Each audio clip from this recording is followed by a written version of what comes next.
Cody in the morning. WSM. This is Coffee, Country, and Cody. Come on. Here we are in the country music living room. The Springer Mountain Farm Simply Superior Acuff House Studio, home to Coffee, Country, and Cody, and WSM Radio. It's the home place for all our broadcasts. And just next door is a wonderful interactive exhibit. It's called Behind the Airwaves. It's WSM's 100-year history. And you can tour the place, stop by and say hi and wave and take pictures when you get your Grand Ole Opry tour ticket. So I wanted to point that out at the top of the show this morning. Juna and Joey are coming to see us this morning. They got new music, and they'll be performing on Channel 4 WSMV.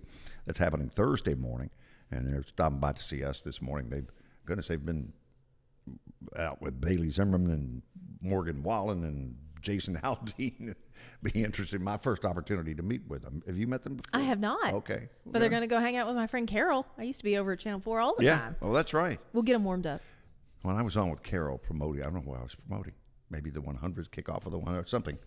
And Carol had on two different shoes when she got to the set. And we were just seconds away from going. I said, Carol, maybe they're not going to shoot your feet, but you're wearing two different shoes. And that sounds right.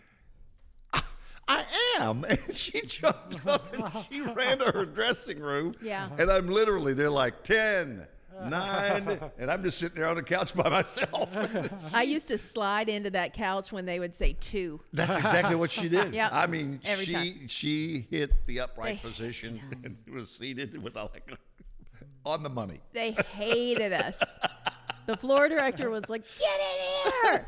I'm like, we're coming. We understand. We know the countdown. Well, we missed you yesterday. Glad you're back. Charlie Matos is here. Annie Nye is our studio director, and Jeff Roberts, rock solid in master control this morning as usual. All right, well, we are talking about Dolly Parton on the red carpet, everybody. It happened Friday night. It's the opening of her musical. So up until this point, everything was in previews. The grand opening, big opening night was Friday night. We were there for it, caught up with Dolly on the red carpet, just asking her a few questions about it. Stay tuned for that. That is still to come. Plus, Carly Pearce cutting her finger, going to the hospital in an ambulance. It's not that serious, but it is quite funny. And she has the best way of telling it. So we have the video for that coming up in entertainment. She will not be thumb picking for a while, however. Probably not. No. Probably not. Oh, by the way, if you were here yesterday when Gordon Mote was on the Assembly Food Hall stage, which is, again, where Juna and Joey will be here in just a little bit, he talked about his son, Parker, who teaches at CPA where Kelly's daughter attends. And I said to Charlie, wouldn't it be interesting if Reese wound up having Gordon Mote's son as a teacher? Mm-hmm. Yeah. Well, she already has. Yeah. P. Mote. P. Mote. Parker is P. Mote at Mote. CPA. They love him. How about that? We know Bible. In Baton Rouge, the Pete Maravich Assembly Center is the PMAC. So we have the P-Mote and the PMAC. P-Mote, he's the best. And we saw him somewhere not too long ago when we went out to eat, and he's the teacher that everybody loves and runs up and high fives. So if that tells you anything, out in the wild, you're like, that's P-Mote, and go high five him. And he teaches Bible. Yeah, they love him. Yeah. From WSM Radio, this is Coffee, Country, and Cody. As we welcome to the Assembly Food Hall stage this morning, teased it a little bit ago, Juna and Joey have joined us this morning. Great to see you both. Great to see you. Thanks for having us. You were unpacking your gear over there, your guitars. I asked if you were early risers, and the answer was no. But today, yes. Today, yes. Yeah, and of course. Then again, Thursday, you're going to be on Channel 4, WSMV. Kelly and I, Kelly was a part of that midday broadcast over there. So you don't have to wake up quite as early, but it is going to be a very fun morning for y'all. Awesome. And can't wait. We found out the two of you have met before in the ladies' room at CRS, at Country Radio Seminar. Which is always one of those, like, you're hanging out in the bathroom, and then everybody comes in and you start talking, and those bathrooms are really nice, and they're big, and there's good lighting. So it's kind of a club in a way. Yeah, I met Mackenzie Carpenter in there also. So a lot of interaction happening in the bathroom. Hey, telling you, make sure you got all your cards on you when you walk in the bathroom. Bathroom in the golf course. That's how it's done in America's Music City, right? It's the new networking. Well, in addition to your songwriting, the two of you, brother and sister, for people who are just meeting you for the first time this morning, Juna and Joey, You've written with a lot of high-profile songwriters in town. Who was your first co-write? You went, I can't believe we're in a room with this person. We've written with some great writers, Bill DeLuigi, Pete Salas. We've written with Brian White, just so many incredible artists. A lot of new artists also, so it's great to write with everybody we can, honestly. We've had a lot of great writes so far. Yeah, we recently are making the transition to Nashville. We've been here for 6 years currently, so we're going to be moving here officially, which is... So you've been coming and going from West Palm? Yes. Yeah. Yes, We've been here for back and about forth. 5 years, though. Yeah. And over here, obviously, there's very talented writers, and we are actually opening a songwriting venue in Goodlettsville. And so we're going to have a bunch of people come down there and sing their songs, tell their stories, have food and drinks, and it's going to be like a songwriting kind of thing. So we're definitely going to have people come in there and share their stories, and we've been writing here in Nashville for a while, so yeah.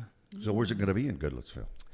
It's going to be 144 Long Hollow Pike. Everybody stop by and see it.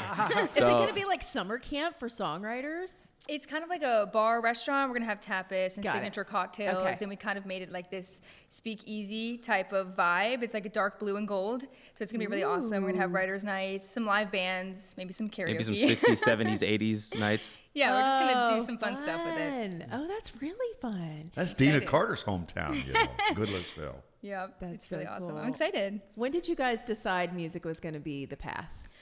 Well, I started singing around the age 3 or 4. I was influenced into music through the movie The Little Rascals. I used to watch that every day on my way to school.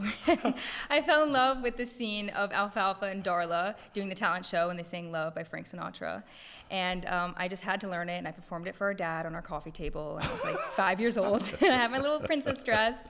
And then he got me into music lessons, and then I started doing classical music and classical piano, and that's when I kind of just started my music journey. And then Joey came along. Yeah, I fell in love with sports at a young age, and then I eventually went to one of her lessons, and the teacher was like, "Do you sing?" And I was like, "Nah." She was like, "Just get up here, sing a little note." So I was like, She was like, "You got to start singing." So then we eventually went into School of Rock. We did that for a couple of years, and then we broke off into the duo. We've been doing it ever since. So. And you guys had an experience that a lot of people have had. You did some great covers and posted them, and suddenly you wake up the next morning, it's like, okay, 10 million people have watched and liked this thing. And it's almost like unbelievable that those are real people, you know? Yeah, we started out on YouTube doing covers, like I think one a week, maybe one or two a week, and we would record them and then film them. And it didn't really feel that real. Like in the moment, like we look back and we're like, wow, that video had that many views. Like I didn't even process it back then. But it's so crazy to look back and see like all the views and like the followers and everything we got. And we still have people like to this day, like I've been following you since the YouTube days and the cover days. So Yeah, now TikTok's a big thing, so Yeah. we're trying to Of course. go on TikTok now. but- What would have been your sport had you pursued sports? Baseball was 8 years. I played baseball for 8 years. Yeah. And a little bit of basketball, soccer. I messed around with a bunch, but Who's your favorite team? unfortunately the Dolphins.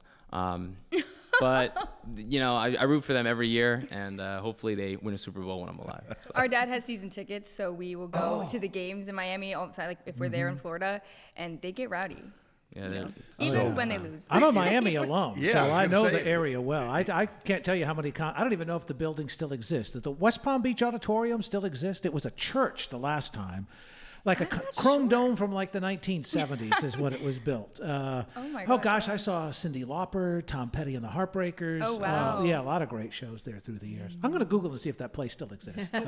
So do you drive back? That's about a 13-hour drive, or do you do Southwest?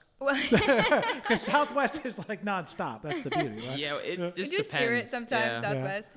We've driven it so many times Yeah. though. Like that is our Take- main Take the family, the dogs, the whole route. The whole whole spiel. crew Yeah. comes, so it's like like it's a whole day's event Yeah. for sure. Well, Spirit is good if nobody comes. Yeah. Like luggage or anything. Yeah, right? yeah, exactly.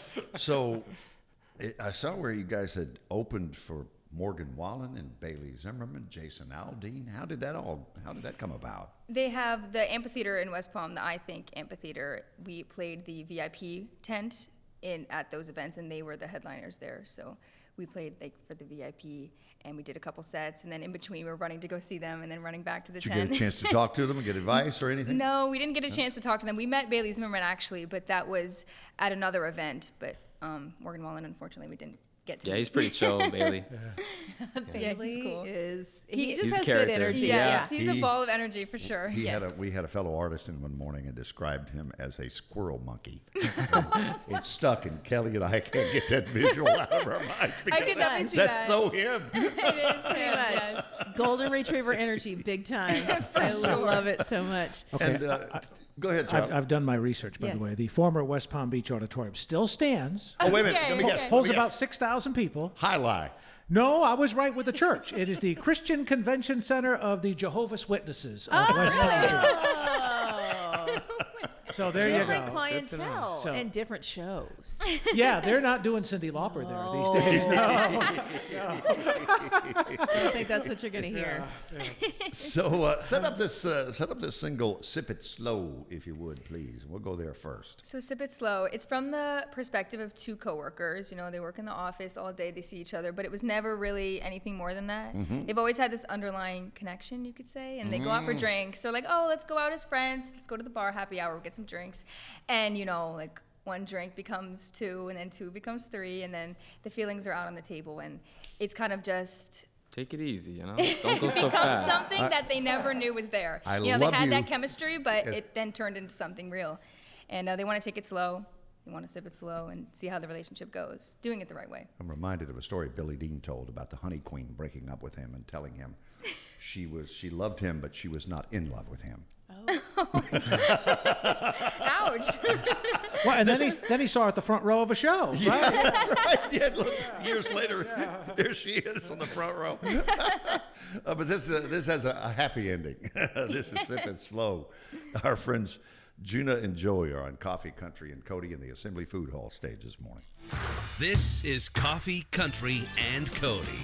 Juna and Joey have joined us on the Assembly Food Hall stage from Mr. Acuff's living room, the Acuff House, historic spot. It's on the Grand Ole Opry Plaza in the Springer Mountain Farms Simply Superior Studio. I don't think I've ever known another Juna. What's the history of your name? Well, my real name is actually Juliana.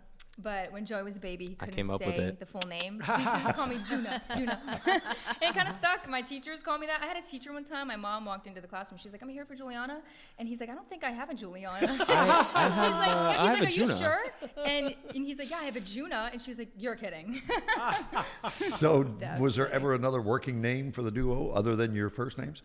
That was always it. Yeah, that was always Juna it. and If it was Joey. Juliana and Joey, I just feel like it just Wouldn't mesh so well. It wouldn't mesh. Or Juliana and Joseph. Yeah, but Like, Juliana- that's just Yeah, too Joseph. official. Yeah, that's Juliana's royal. That's, Juliana. yeah.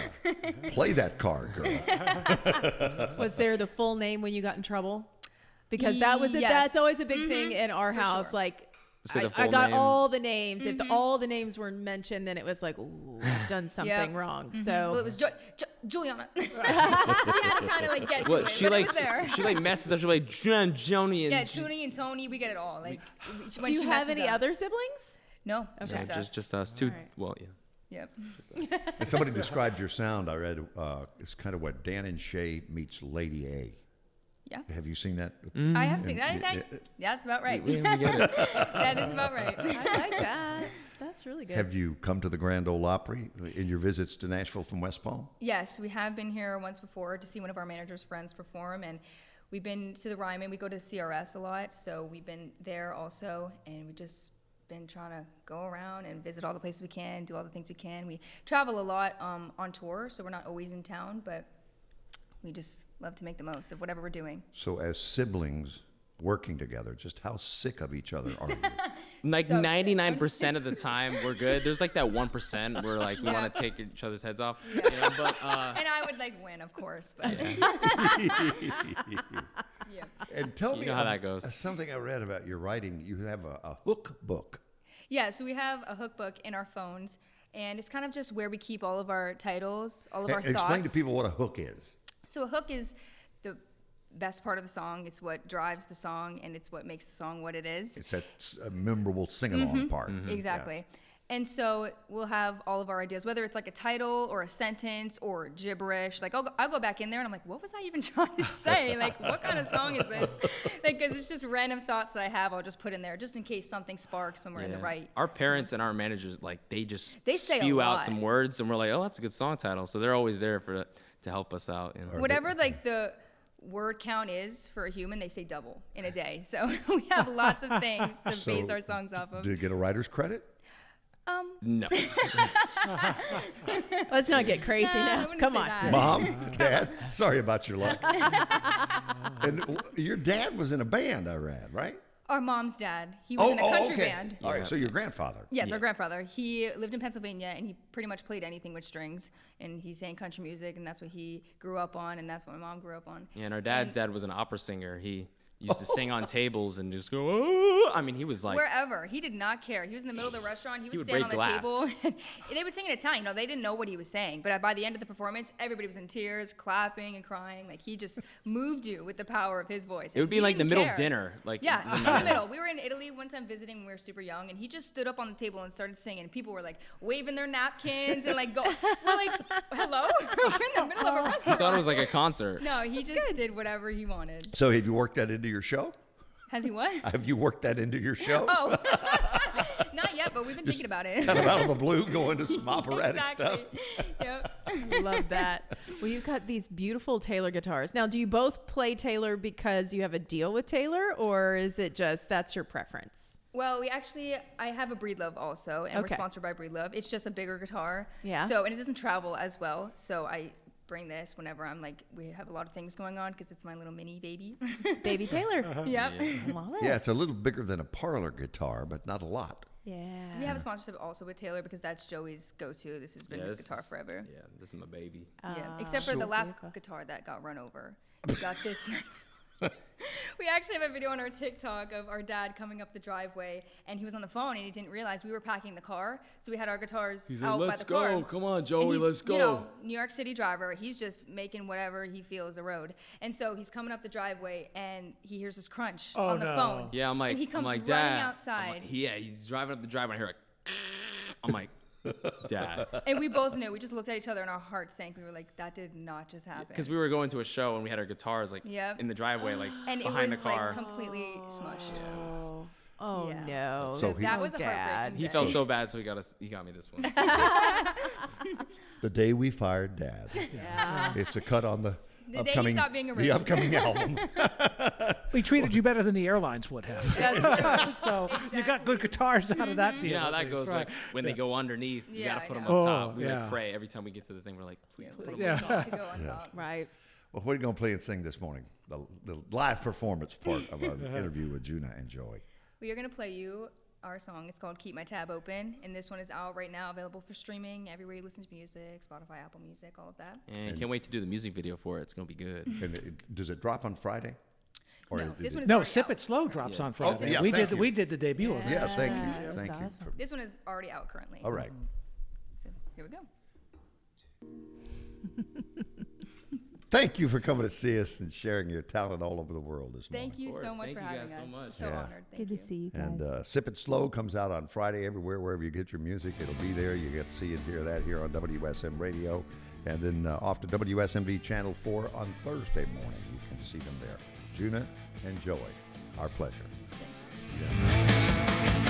More coffee, country, and Cody is on WSM. The Assembly Food Hall stage, we proudly welcome Alison Brown this morning and congratulate you in the same breath.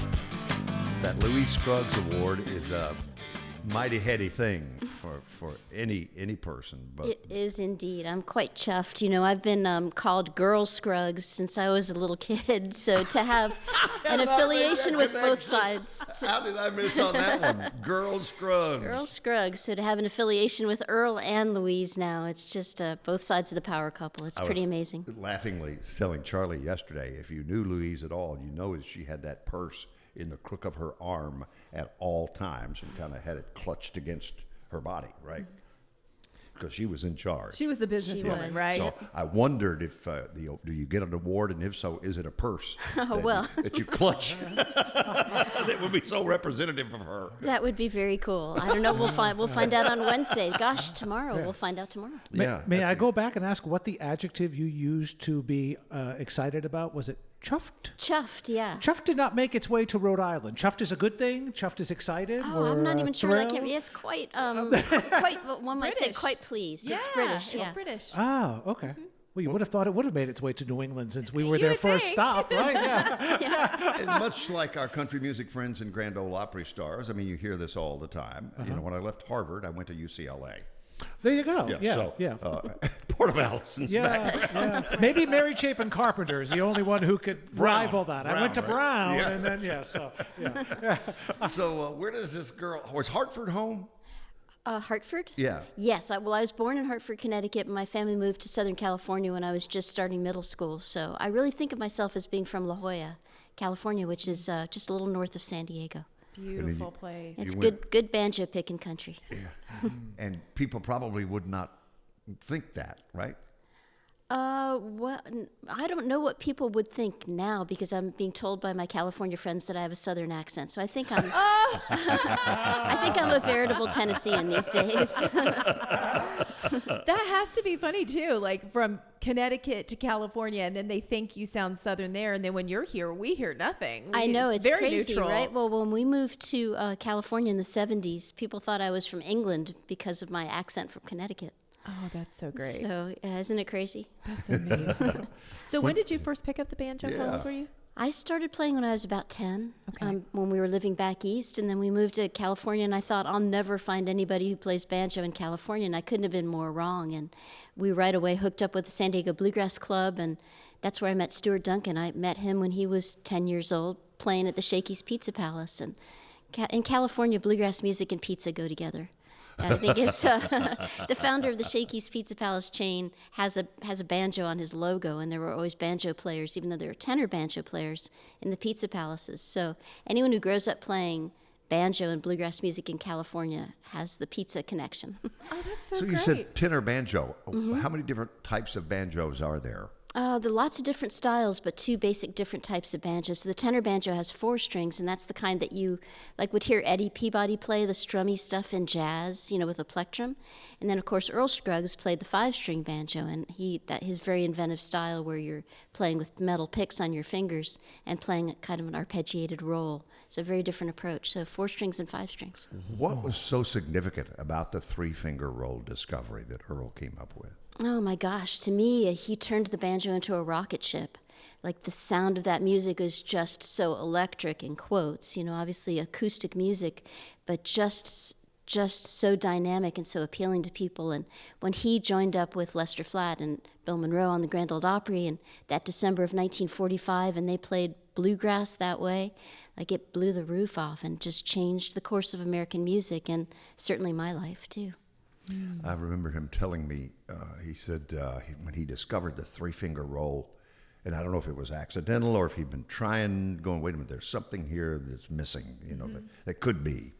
And he said when he came upon it, he went running through the house. And if you know Earl, he was like, I found it, I found it, I found it. And it changed everybody's life from that point forward who plays the banjo, right? Oh, absolutely. I mean, it was just this whole new sound. And when I was just a kid living in Connecticut and I heard the Foggy Mountain Banjo record, I just couldn't stop listening to it. It just really spoke to me, even though it wasn't from the culture that I was growing up in. Still, the sound of the banjo played the way Earl did. It's still my favorite thing. And African is there's the history of the banjo? Right. Yeah, it's not a banjo that we'd recognize as being like the banjo we play today. But yeah, in the minds and the memories of the enslaved people from West Africa, that's how the banjo came to our shores. Kind of a gourd strung instrument. I Exactly, with just kind of a very kind of primitive kind of neck and maybe just a few strings. That's incredible. Yeah, it's amazing. In the animal world, we're hybriding everything. Everything's some sort of a doodle, So at the Opry a couple of weeks ago, Sonia Isaacs was playing this thing, and it was clearly like a banjo-esque instrument, but it was so tiny, and it was like a combination of a mandolin and a banjo. And I asked Ben Isaacs, so is that a bandolin? And she goes, no, it's a manjo or something like that. It was the most interesting looking instrument. I'd never seen that. A quite ganjo, before. maybe? Maybe a ganjo. Yeah, I've heard that phrase. Yeah. Yeah, there are definitely. Well, there's the history of the banjo is so fascinating. I mean, starting with the way the banjo came to our shores, but then, the banjo, like, it started in the U.S., like on the plantations, and then it was the minstrel musicians in the early 1800s that learned the plantation repertoire, and then in blackface took the banjo up north and then across the pond to England and Ireland. So it's an interesting case of, like, an instrument going from the New World to the Old World rather than the other way around. And then by the end of the 1800s, the banjo was the most popular instrument in America, and it was thought to be like the best instrument for women to play because of the demure position required to hold the instrument when you're sitting in a chair with your legs crossed. And so all the sophisticated parlors had banjos in them. I mean, people were playing in banjo orchestras.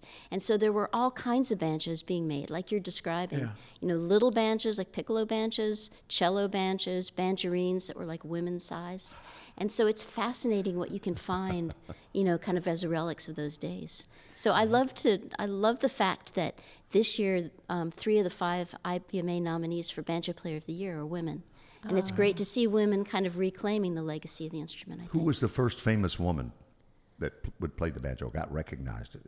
Gosh, that is a really good question. Maybe Lily May. I think she was a vaudevillian, although she wouldn't have been playing Earl Scruggs style. Well, that was not Lily Mae Ledford of Coon Creek Girls. No, okay. It was a different woman. But yeah, I mean, there haven't been a lot of, like, in the history of the instrument, there weren't a lot of women who were, like, really dedicated instrumentalists, like a lot of clawhammer players. Olabelle Reed comes to mind as somebody who was a good banjo player and accompanying her vocals. But one thing I find super interesting is that there are a bunch of, well, I can think of 2, at least off the top of my head, Doc Watson and Ralph Stanley, both talking about their moms teaching them to play banjo. So I know there were women playing banjo, they just weren't doing it on stage. Wow, I'd never Isn't heard that that cool? before. That's very cool. Well, you realize they have to learn from somewhere, but you never thought it was mom that was teaching them at home. Isn't that awesome? All right, see, I'm an only child, so I'm going to brag on you. You mentioned 3 of the 5 people nominated are women. You are one of the women nominated, I'm right? very honored see, to as be an nominated, only yeah. child, I would have led with that part. But Kristen Scott Benson and Gina Brett are the other Yes, 2 as well. So you're they in are. great company there. Yeah. I love that. So.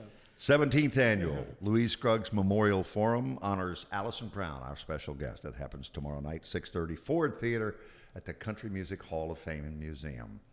And I'm so happy that you left the spoken word intro to this song with Tim O'Brien and 1, 2, You Know What to Do. You and Steve Martin.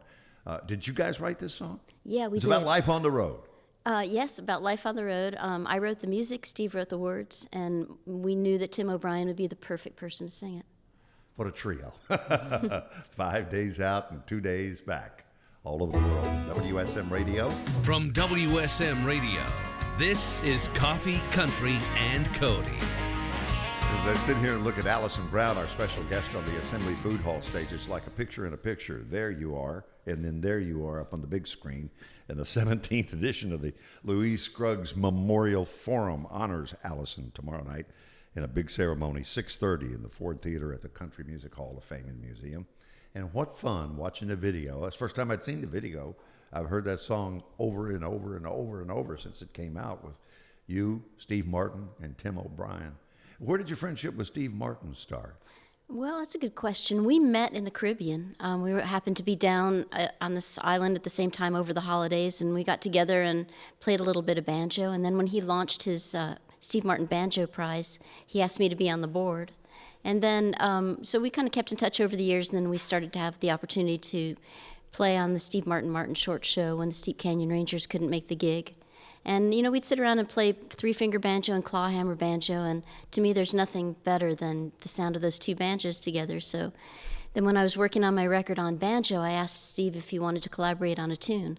And so we did. We wrote a tune called Foggy Morning Breaking. Mm-hmm. And the tune got really, was really embraced by the bluegrass community, went to #1 on the Bluegrass Radio chart. And Steve was so excited. He's like, I'm more excited to have a hit on Bluegrass Radio than to have a hit TV show. So then we just kept writing music. The one time that I got a chance to talk to him, we were backstage at the CMA Awards, and we started talking about banjo and music. His eyes light up in a different way than if you're talking about Only Murders in the Building or his incredible movie career for years and years. You can talk about that all day long, and he's used to that. But when you switch gears and you really start to talk music with him, you can see it on his face how much he loves that. He really, yes, I can vouch for that. He loves the banjo. And watching the two-part documentary that came out on Apple last year, you can see the banjo's like been a presence in his life. You know, the banjo's like always there. And he started to play when he was 16, I think, growing up in Orange County. And he and John McEwen went to high school together. And so they would go out and watch the Dillards. And they would like study everything that Doug Dillard was doing, and that was kind of his big catalyst to get into the banjo. He and Gary Muledeer were roommates for a That's short right. time out in That's right. California. Yeah. But who'd have thought that almost as a prop in a comedy routine that would suddenly become such a vital part of his life, right? Yeah, exactly. I mean, he takes his banjo playing very seriously. I mean, it's a very serious thing. He just loves it, and it's been so much fun writing music with him. In fact, after our first song went to #1 on Bluegrass Radio, a couple weeks later, he sent me lyrics to a song about having a #1 song on Bluegrass Radio. And so then we recorded that song. It's called Bluegrass Radio, and then it went to #1 on Bluegrass Radio. Wow. That's like being in the metaverse right It there. is. Yeah, be careful. That's right. We've been really careful what we write about since then. That's so good. Well, brag on the IBMA nominations. We were talking about that as we went to the break and watching the video. Right, so exciting. So 5 Days Out, 2 Days Back was nominated in 3 categories. We got a nomination for Song of the Year and Collaborative Recording of the Year, and also for Music Video of the Year. So we're very excited, and Steve and I actually are going to be co-hosting the IBMA Awards in Chattanooga next month. Oh, how fun. I saw that come up. Have Yeah. you done that before? Have you I've never gotten to co-host, and he hasn't. Well, he's said he's done the Oscars, but he's never done the IBMA Awards. And the last time, let's see, and speaking, we had Rodney Dillard in the other day. It was just delightful to I catch bet up it with was. him again. It's great. But when Tim O'Brien was here most recently, he was headed to Jimmy Kimmel with you and Steve. That's right. We did that back in June. We got to play 5 Days Out, 2 Days Back on network television, and it was amazing. It's just wonderful to be able to shine a light on this music on a national stage, because that doesn't always happen. You walked in the door. I looked at the clock because it was so ironic. At 9:07 into the studio, because you'd been in the green room. At 9:07, I got an email from you through Compass Records, which you co-founded, with all the successes that you've got going on over there. Not just for you and 5 Days Out, 2 Days Back, but Instrumental Recording of the Year, which we'll close with here in just a little bit, Ralph's Banjo Special, which is you, Kristen Scott Benson, and Gina Britt, whom we referenced earlier. And as I scroll down, then I start to see names like Bass Player of the Year, Missy Raines and Todd Phillips, who are on your label. And you, of course, as Banjo Player of the Year. Trey Hensley as a guitarist. Rob Ikes, Resophonic guitar, dobro. Male Vocalist of the Year, Greg Blake. So in addition to your success as an artist, a lot of your label folks are having success too. Yeah, well, we're really proud of them all. And, you know, when we founded Compass Records, we really wanted to create a platform for the great artists that we were discovering, being musicians ourselves out on the road. So we do all different kinds of music. I mean, very much under the roots Americana tent. We just have a new record that came out from Colin Hay just a few weeks ago. And he was, of course, the front man of the great 80s band Men at Work, still making some fantastic music. We've got a new record coming up from Robbie Fulks, you guys might know. He's just one of my favorite artists. In fact, he did the Kimmel Show with us and Tim O'Brien. And Meredith Moon, we've just got a slate of great releases coming out. And we also are working on a Stanley Brothers tribute record, 80th anniversary of the Stanley Brothers. So excited to be doing that too. And that's actually the first single from that record is Ralph's Banjo Special. And you have a full album coming out later in the year? Yes, with Steve. Steve and I have a record coming out called Safe, Sensible, and Sane. And the record will be coming out in October. That's awesome. So Safe, Sensible, Insane, or and Sane? Well, that's interesting, isn't it? It's actually and sane, but it could kind of goes both ways in a sense. You mentioned this phrase a couple of times already, and I wanted to ask you about them because they're two figures I grew up with, and that's Grandpa Jones and String Bean and the clawhammer style. Yeah. And if you go to Bardstown, Kentucky and see the Stephen Foster story, he famously wrote Ring Ring the Banjo, which still has that clawhammer, and it's done in blackface, as you referenced earlier, from that time period in American history. Is that how people played it originally before thumb picking came along and finger picking? You know, that's a great question, because I try to imagine like the banjo that only had 3 strings in Africa, or even, you know, as it evolved on the plantation. So I'm sure people were playing what they called a stroke style. And I've talked to Dom Flemons about this a lot, because he is so steeped in the history of the instrument. And people played sometimes with a thimble on their index finger, but it was more of a brushing thing, so it was closer to the clawhammer style. But people who are great clawhammer players today have developed such amazing technique that they can play all kinds of intricate melodies. And I always thought that you had to pick a lane, like you were either a clawhammer guy or a 3-finger guy. And Steve Martin proved that that's not true. He does both so well. So one of the great silver linings of collaborating with Steve is getting to work on my clawhammer playing. And I've really enjoyed that sound of the instrument. And sometimes I almost think it's an easier gateway into the banjo than the 3-finger style, which is kind of mathematical if you think about kind of playing 3 fingers, like 3 notes against a 2/4 feel. It is a little bit complicated for people sometimes to get their foot in the door. But with the clawhammer style, where you're brushing with the nails of your right hand and then using your thumb to hit the drone string, it's so percussive and rhythmic that it's a very natural thing to do with the instrument. I love the way it sounds. Well, I love the way Ralph Stanley played. He and J.D. Crowe, both those guys, when you hear them take a turnaround on the banjo in a song, you know it's them.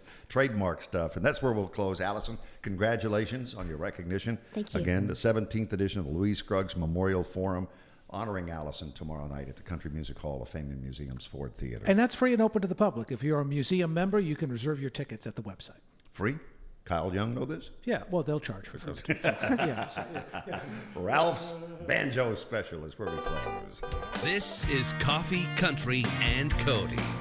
Tonight at the Grand Ole Opry, Big Red Curtain, 7 o'clock, honoring Porter Wayne Wagoner as a part of our Opry 100 Honors Series all year long. Opry100.com. Tickets and information available there. Porter Wayne Wagoner would have been 98 years old today. He shares his birthday with Buck Owens. Oh, who did is you see? 2 years younger. Did you see the announcement? No. The Crystal Palace is closing. No kidding. Buck Owens' famous Crystal Palace that's been open for decades is closing its doors. They just made in Bakersfield. Just made the announcement yesterday, and I know our friend that is out there, Brett Michaels. He's been on the air at KUZZ. It's been the home of KUZZ. Now, the radio station is not necessarily part of the closure. The radio station, I believe, is still just fine, but the venue itself, where so many people, I mean, he posted pictures of Luke Combs and, you know, Megan Maroney was just famously there. Garth and Trisha, so many people. they got engaged there. Yeah, isn't that sad? It is. So when you said that, I was like, oh, I forgot that story. But just Gordon, came across. Gordon Moten yesterday on the Assembly Food Hall stage doing his incredible Porter Wagoner imitation. Probably is well known for that as he is for his music for people in the industry. Remember what he said? He said, Kelly, as long as Buck Owens and Keith Bilbrey are still alive, I won't be the ugliest man on the planet. Oh! I have to tell you, after seeing the musical, Dolly's musical, the actor who plays Porter Wagoner is so good. I interviewed him on the red carpet, and he knew immediately when I said I'm with WSM and the Grand Ole Opry. He said, "We shield millions." And I was like, wow, I didn't expect people to, you know, the actors know all of the history. And he started talking, and he said, you know, the thing about the Opry, it was so dear to Porter, especially in the years after Dolly left and things started to wane. He said that was what really kept him going, and his research of it all. I just hate he can't be here tonight to see this happen because he's got a performance over there. But the first time I interviewed Dolly, I just got into town in '94, and it was at Union Station. And she was having, a media event. Yep.